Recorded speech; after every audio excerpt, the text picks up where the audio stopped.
Assalamualaikum warahmatullahi wabarakatuh. Senang sekali bisa kembali dan menemani Anda semua dalam program acara Kata Mutiara bersama saya Maud Denny dan guru kita tercinta Al-Habib Ahmad Mustaba. Assalamualaikum Habib. Waalaikumsalam warahmatullahi wabarakatuh. Ahlan wa sahlan Bang Denny. Alhamdulillah. Ahlan wa sahlan. Habib sehat Habib? Sehat afiat, alhamdulillah khair. Habib, senang banget Habib aneh kalau ngeliat antum sehat terus nih Habib. Alhamdulillah, doain ini. Insyaallah Habib. antum juga sehat afiat semuanya insyaallah. Habib. Amin. Habib, ini seperti biasa nih Habib, kita akan mengupas kata per katanya dari Imam Al-Haddad yang sebelumnya juga antum udah saren dan ngupas tuh indah-indah banget Habib. Dan juga kemarin juga ada satu pertanyaan yang masih kegantung yang antum belum jawab Habib. Dan jawaban tuh kata antum ada di hikmah yang ini. Habib. Betul banget. Baik Habib, sekarang kita akan membahas apa Habib? Oke, bismillah. Terkait dari pembahasan kemarin Bang Denny, kemarin kita bahas tentang alamat ya. Jadi alamat ketika Allah Ta'ala menginginkan seseorang, menginginkan hambanya untuk dekat kepadanya, maka Allah Ta'ala akan mudahkan jalan itu, ya kan? Dia demen kebaikan, dia demen duduk sama orang baik, dan dia sedih bila mana terlewatkan kebaikan atasnya. Kalau sebaliknya juga kayak gitu. Alhamdulillah mendarik. Kadang-kadang kita suatu hari gitu, suatu ketika, kadang-kadang, aduh, kok begini banget ya. Pengen baik itu susah, lesu. Tabaan di sini kunci pertama, kita semestinya berhusnudzon kepada Allah Ta'ala, ya enggak? Ana inda dhanni abdi bi. Allah berfirman dalam hadits qudsinya, aku tergantung prasangka hambaku. Bila mana ia berprasangka aku Maha Pengampun, aku akan mengampuninya pasti. Allah. Begitu juga sebaliknya, jangan sampai. Makanya senantiasa kita berprasangka baik kepada Allah Subhanahu wa Ta'ala. Walaupun lagi seapes-apesnya, tenang aja. Ishtaddi azmatu in tashtad tanfariji qad adana lailuki bil baladi. Makin dahsyat problem itu, makin besar pula yang akan kita dapatkan daripada kebaikan setelahnya. Wah, makin deras hujan, makin indah pelangi setelahnya. Dan terus begitu. Nah, di sini Imam Haddad akan memberikan beberapa poin Bang Denny. 1, 2, 3, 4. Ada 4 poin. Ada 4 poin perihal tentang hajat. Ya. Kadang-kadang kita berhajat perihal duniawi. Kadang dimudahin, lancar, mulus perihal duniawi. Ya. Kadang enggak. Susah banget dapatnya perihal duniawi nih. Oke. Ada juga hajat ukhrawi, hajat akhirat. Ya enggak, hajat akhirat. Kadang mudah dapatnya. Hati Majid Salim, nemu Majid Salim, nemu orang baik duduk. Kadang enggak susah. Setengah mati kita, gila susah banget sih. Mau sedekah enggak nemu orang yang menerima sedekah, contohnya mau sholat, aduh lesu. Nah, ada 4 poin di sini yang bakal dibahas oleh Imam Haddad. Ketika kita mengalami dari 4 itu, ketahui kita ini apa ya sekarang statusnya. Termasuk orang yang Allah mau sama dia, apa Allah yang enggak mau sama dia, atau apa yang namanya itu. Nah, insyaallah kita akan bahas di hikmah yang ini. Masalah. Berarti tuh ciri-ciri itu yang ada tuh udah tahu tuh Pak. Itu dia. Yang ini akan keren kita banget. Nah, Aziz. Jadi persis pembahasan tanda-tanda kan kemarin tuh kan, tanda-tanda. Ini juga di antara tanda-tanda. Di sini Imam Haddad meringkas perihal duniawi dan ukhrawi. Tanda-tandanya apa? Untuk posisimu dengan Allah Ta'ala. Bisa kebaca nih perihal kita. Anjir banget kayak gini Pak. Jadi kita nggak bingung lagi nih Pak. Udah dikasih tahu nih Imam Haddad. Bismillah. Anda baca Pak. Bismillah, tafadhol. Bismillahirrahmanirrahim. Wa qala radhiyallahu anhu wa nafa'ana bi. Man tayassarat lahu matalibuhul ukrawiyah wa ta'assarat alaihi matalibuhud dunyawiyah. Bahwa min warasatin nabiyyin. Bismillah. Nah. وقال من تيسرت له مطالبه الأخروية وتعسرت عليه مطالبه الدنيوية فهو من ورثة النبيين. Oke, ada 4 poin. Ini poin pertama. Artinya apa? Man barang siapa yang tayassarat, mudah lahu baginya, matalibuhu, hajat-hajatnya atau permintaannya al-ukhrawiyah, yang akhirat. Mau hadir majelis, bisa hadir langsung. Enggak ada hambatan, mau hadir majelis gitu. Ada semangat mau sholat, langsung alhamdulillah airnya ada, langsung sholat, semangat gitu. Mau sedekah, ada aja orang yang mau terima sedekah. Ada juga yang di hartanya bisa mau dia keluarkan. Jadi dilancarin perihal akhiratnya. Tapi wa ta'assarat alaihi matalibuhud dunyawiyah. Tapi perihal hajat dunianya susah. Apes mulu. Bikin proyek, nggak gol-gol. Kesono kesini, buka warung, buka ini. kok gini ya. Jadi perihal dunianya mentok terus. Perihal akhiratnya lancar mulu. Nah, kalau orang begitu namanya apa tuh? Beliau berkata, fahuwa min warasatin nabiyyin. Ini adalah daripada golongan pewarisnya para nabi. Masya Allah.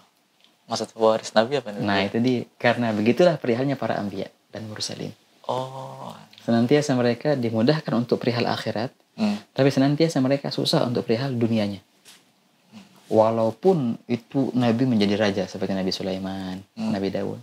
Kalau kita lihat tetap diusik sama jinnya kadang-kadang, ininya itunya. Nabi-nabi yang lain jelas banget gimana cerita Nabi Musa, Nabi Ibrahim, Nabi Adam, Nabi Isa, perihal dunianya kesian.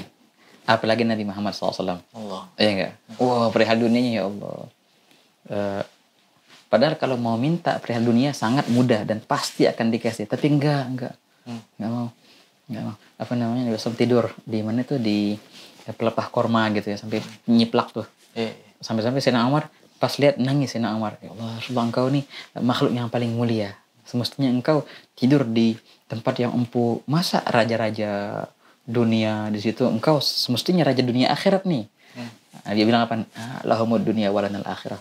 Mereka urusannya dunia, tapi kita akhirat. Akhirat punya kita, dunia punya mereka, nggak apa-apa deh. Nah, itulah perihal para anbiya. Ajib banget. Ajib. Ini golongan pertama nih, Bebe. Pertama di mana ini? Masya Allah. Harusnya kita nggak usah sedih, Bebe. Nggak usah sedih, makanya tenang aja. Harapan kita, yang penting kita menerima di sini, kita redho. Jangan komplain, iya. Kita redho. Dan kita berharap insya Allah kita akan masuk dengan golongan para anbiya dan mursalin. Yang pertama di akhirat nanti. Bagi orang yang urusan akhiratnya lancar, urusan dunianya mampet mulu, jangan sedih. Yang penting kau redho, karena itu adalah sifatnya para anbiya dan mursalin. Poin pertama. Poin kedua, وَمَنْ تَيَسَّرَتْ مَطَالِبُهُ الدُّنْيَوِيَّةَ وَالْأُخْرَوِيَّةَ فَهُوَ مِنْ أَصْحَابِ الْيَمِينِ. Dan barang siapa yang dimudahkan baginya urusannya, permintaannya, baik pun duniawi dimudahkan dan akhirat pun dimudahkan. Akhirat lancar, Masya Allah. Dunia juga lancar. Masya Allah ini. Ya enggak? Apa jadi yang mau sukses. Akhirat juga bagus. Ma ahsanuddin wa dunya idza ijtama'a, katanya alangkah indahnya bila mana terkumpul dunia dan akhirat. Enak tuh. Oke, ini apa namanya? Beliau bilang fahuwa min ashabil yamin. Dia termasuk dari golongan orang-orang yang sebelah kanan. Maksudnya apa? Orang baik. Cukup. Pewaris para nabi, wali, orang baik. Hanya sekedar itu. cuma orang baik, ashabul yamin. Tahu. Soalnya kebanyakan kita di dunia ngeliat kayak gitu, malah dia yang orang golongan paling pertama. Itu dia, makanya kan kita bilang, wah keren itu, Masya Allah, di kapan mau kebaikan akhirat dia bisa, kebaikan dunia dia bisa, iya bagus, manfaatnya besar. Tapi kalau dari segi derajat, dia masih di bawah nih. Yang pertama tadi, yang pewaris para nabi, dunianya susah. Ini kayaknya harus diperhatiin deh. Karena orang kan ngelihat cerminannya itu kan dia sukses dunia akhirat, wah udah jadi raja deh. Jadi raja dari segi kenikmatan mungkin yang dia rasain sudah di dunia sebelum di akhirat. Tapi sebenarnya kalau main tinggi-tinggian derajat, yang pertama lebih tinggi. Ajib. Ini kan ashabul yamin. Dibahas di Al-Quran. Ashabul yamin ada lagi derajat al-mugarrabin. Ashabul yamin. Kalau dalam Al-Quran itu diceritakan begini, Bang Deni. Ada minuman di surga, tenang, minuman yang sangat lezat. Itu minuman, kenapa menjadi lezat? Karena dicampur oleh zat yang namanya tasnim. Wa mizajuhu min tasnim, teman. Ini adalah minumannya orang-orang yang ashabul yamin. Minumannya orang-orang yang baik-baik nih. Minuman yang lezat. Kenapa lezat? Karena ada campurannya namanya tasnim. Tasnim itulah minumannya orang-orang yang mugarrabin. Aina yashrabu bihal mugarrabun. Kalau orang mugarrabin, pewaris para nabi tadi, enggak minum campurannya, minum yang ininya emang. Sak gelas tuh isinya tasnim semua. Iya. Kalau orangnya ashabul yamin, dia minum air biasa, tapi dicampur sedikit daripada tasnim. Kenikmatan luar biasa. Bagaimana dengan mugarrabinnya? Emang itu minuman aslinya emang, bukan campurannya. Itu perumpamaannya. Ajib. Tamam. Itu campurannya udah nikmat banget tuh. Itu deh. Ada lagi yang itunya. Ajib. Baik. Ini kan 2 ya. Hmm. Sekarang nomor 3. Waman tayassarat lahu matalibuhu dunyawiyah wa ta'assarat alaihi al-ukhrawiyah fahuwa minal mustadrajin. Na'udzubillah min dzalik. Nah, ini jangan sampai Bang Dini. Barang siapa yang dimudahkan baginya perihal dunianya, gol mulu, sukses. Tapi disusahkan atasnya perihal akhiratnya. Nggak ada keinginan untuk baik gitu. Atau pas punya keinginan, nggak ada hambatan. Ngadain majelis, nggak ada aja hambatan. Kayak ruwet banget gitu. Capek kalau mau ibadah. Tapi kalau mau dunia, semangat dan gol mulu. Nah, dunianya bagus, akhiratnya ambruk. Ini apa yang namanya? Beliau berkata, fahuwa minal mustadraji. Nah, ini termasuk orang-orang yang mustadraj. Apa itu mustadraj? Istidraj. Bisa diartikan tertipu. Orang yang tertipu. Maksudnya apa? Nah, begini. Seakan-akan Allah Ta'ala mengulurkan talinya. Diulur. Tapi akhirnya ditarik keras oleh Allah Ta'ala. Itu namanya istidraj. Dia kira ini suatu kenikmatan yang Allah berikan kepadanya. Padahal bukan. Ini suatu uluran yang bakal Allah tarik dengan lebih parah. Di akhirat gitu. Di akhirat gitu. Dinaikin. Biar jatuhnya lebih sakit. Jangan sampai. Dia kira, bagus nih, naik terus. Bukan. Dinaikin bukan karena itu derajat ente. Enggak, biar jatuh lebih sakit. Nah, itu namanya istidraj. Yang tertipu. Na'udzubillah min dzalik. Dia prasangka baik aja ya. Padahal dia lagi diulur gitu. Betul, lagi diulur sama Allah Ta'ala. Ya Allah. La ilaha illallah. Na'udzubika minal istidraj. Makanya kalau orang salaf solehin tuh, ketika mereka dapat nikmat, ngeri mereka. Ya Allah, jangan sampai ini suatu istidraj darimu ya Allah. Kalau seandainya ini istidraj, jauhkanlah ya Allah. Jauh. Gak mau kayak gini. Pengen nikmat yang murni. Bukan nikmat uluran yang sementara. Gitu. Oke. Yang poin keempat terakhir. وَمَنْ تَعَصَّرَتْ عَلَيْهِ مَطَالِبُهُ الْأُخْرَوِيَّةِ وَالدُّنْيَوِيَّةِ فَهُوَ مِنَ الْمَمْقُوتِينَ. Nah, ini kesian ini. Barang siapa yang susah atasnya, perihal akhiratnya susah, perihal dunianya juga susah. Kesian gak? Apes nih. Dunia apes.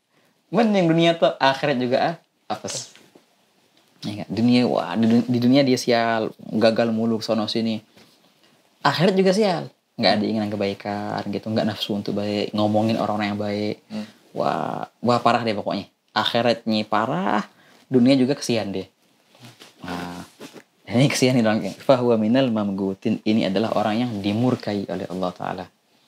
Saking Allah Ta'ala murka, dunia pun dicabut oleh Allah Ta'ala. Padahal dunia nggak berharga sama sekali kan. Tapi saking murkanya Allah, dunia pun dicabut dari dia. Dunia nggak punya, di akhirat juga nggak punya. Dunia dia melarat, di akhirat nanti juga melarat di neraka. Na'udzubillah min dzalik. Jangan sampai jadi orang yang mamgut. Tahu. Itu ada 4 tadi. Ada 4 orang. Ajibat nih. Masya Allah. Ini kita ngeliat kayak gini aja jadi cerminan lagi Bip sebenarnya ini Bip. Dari kalam-kalam ini Mas jadi ini ternyata loh. Ajibat nih. Makanya kalam-kalam kayak gini sebenarnya bukan kita memvonis orang. Inilah kita untuk mengaca diri kita di mana sebenarnya. Iya benar kayak gitu Bang Denny. Kadang-kadang kita kan kadang-kadang ngaca bingung juga nih ngaca sama siapa gitu kan. Maksudnya orang jarang mau ini Bip maksudnya ngasih tahu keburukan kadang-kadang kan gak enak gitu kan. Kadang-kadang kita ngaca pun bingung kadang-kadang nggak ada kayak tapi dengan kalam ini jadi bisa ngaca. Ini kita nih golongan mana nih? Betul banget. Aja betul. Insyaallah kita dijadikan golongan yang pertama atau kedua. Amin insyaallah. Dunia bagus walaupun akhiratnya bagus walaupun dunia nggak bagus atau dua-duanya bagus. Semuanya khair insyaallah. Jadi ya, kalau dari pertanyaan aneh kemarin jawabannya tuh kita harus prasangka baik tuh lagi kayak makanya, gitu. Kuncinya tadi prasangka baik, tapi jangan lupa untuk muhasabah. Muhasabah nih apa kalau bahasa kita? Untuk introspeksi diri. Nah, senantiasa ngaca dulu di mana nih. Tapi untuk prasangka baik harus. Nikmat yang Allah berikan, insya Allah nikmat. Dan kita berharap, ya Allah jangan sampai ini menjadi istidraj tadi. Na'udzubillah min dzalik. Tahu. Ini istidraj ini bisa diartikan kenikmatan hanya dunia aja gitu, Beb. Kemudahan dunia aja, Beb. Kenikmatan sementara. Kenikmatan. Yang ada di dunia berarti, Beb. Pasti. Nah, Allah Ta'ala, sanastadrijuhum min haitsu la ya'lamun wa umli lahum inna kaydi matin. Aku akan ulurkan, kata Allah Ta'ala. Terus. Tapi suatu saat aku akan tarik dengan tarikan yang keras. Dan ini adalah tipu dayaku untuk mereka, kata Allah Ta'ala. Bahaya banget kalau kayak gitu. Salah, cepat deh Beb. Maaf ya. Ya, Beb, Aduh, Ah. ini makin hati makin terang. Ide-ide. Masya Allah. Jadi hidup Bib, tadinya mati Bib. Amin, amin. Insya Allah. Sama-sama. Mungkin yang juga di awal juga kan Imam Haddad ini biografinya tuh Bib. Nah, Menghidupkan hati yang mati Bib. Nah, betul. Setiap kalam yang ketemu bilang kemarin ada rasa seperti Bib. Makanya beliau dijulukan Haddadul Qulub, tukang besinya, tukang besi hati. Hati yang keras ya. Hati yang keras. Hati kayak keras banget Bib. Masya Allah. Baik Bib, makasih banget Bib atas Ya. pembahasannya Bib, juga ilmunya nih Bib. Juga makasih baik juga Bib atas pemirsa yang telah menyaksikan Kata Mutiara dari awal sampai akhir. Saksikan terus Kata Mutiara bersama guru kita tercinta Al Habib Ahmad Ustaba. Dan saya Muhammad ini pamit mengundurkan diri. Assalamualaikum warahmatullahi wabarakatuh.